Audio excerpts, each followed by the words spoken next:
कौन है कर्पूरी ठाकुर? क्यों कहा जाता था जननायक? जाने कैसे बने थे गरीबों की आवाज।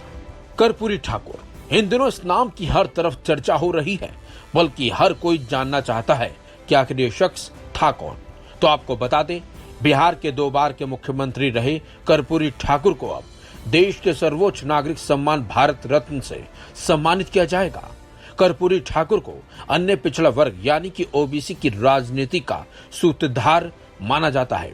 कर्पूरी ठाकुर दिसंबर 1970 से जून 1971 और दिसंबर 1977 से अप्रैल 1979 तक 2 बार बिहार के मुख्यमंत्री भी रहे हैं। नाई समाज से संबंध रखने वाले ठाकुर का जन्म 24 जनवरी 1924 को बिहार के समस्तीपुर जिले में हुआ था। जिस गांव में उनका जन्म हुआ था उसका नाम अब कर्पूरी ग्राम किया गया है।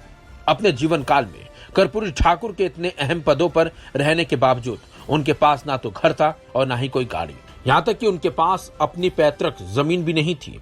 राजनीति में ईमानदारी, सज्जनता एवं लोकप्रियता ने कर्पूरी को जननायक बना दिया था।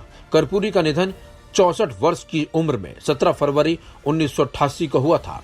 कर्पूरी ने आजीवन कांग्रेस के विरुद्ध राजनीति की थी। आपातकाल के दौरान इंदिरा गांधी उन्हें गिरफ्तार करने में कामयाब नहीं हो पाई। कर्पूरी सर्वोच्च पद पर पिछड़े समाज के व्यक्ति को देखना चाहते थे। कर्पूरी राजनीति में परिवारवाद के प्रबल विरोधी थे। ठाकुर ने जिंदा रहने तक अपने परिवार के किसी सदस्य को राजनीति में नहीं आने दिया था।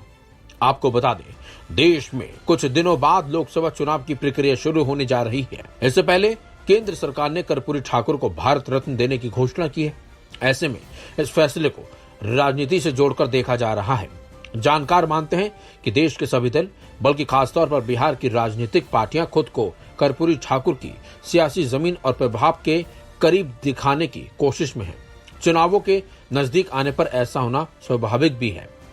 माना तो ये भी जा रहा है कि कर्पूरी के सहारे बिहार में बीजेपी ने अपनी चुनावी लाइन को स्पष्ट करने की दिशा में बड़ा संकेत दिया है। आपको बता दें, भारत रत्न देश का सर्वोच्च सम्मान है।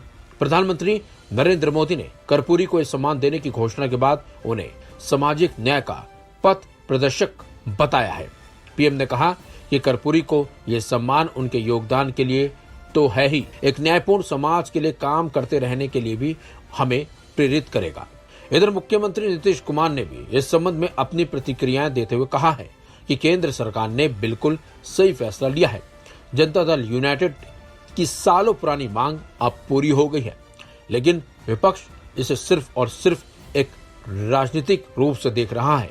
विपक्ष का कहना है कि लोकसभा चुनाव पास हैं तो बीजेपी यानी कि केंद्र सरकार इस तरह के फैसले ले रही है और लिए हैं। फिलहाल इस खबर में बस इतना ही। अपडेट्स के लिए बने रहिए वन इंडिया हिंदी के साथ।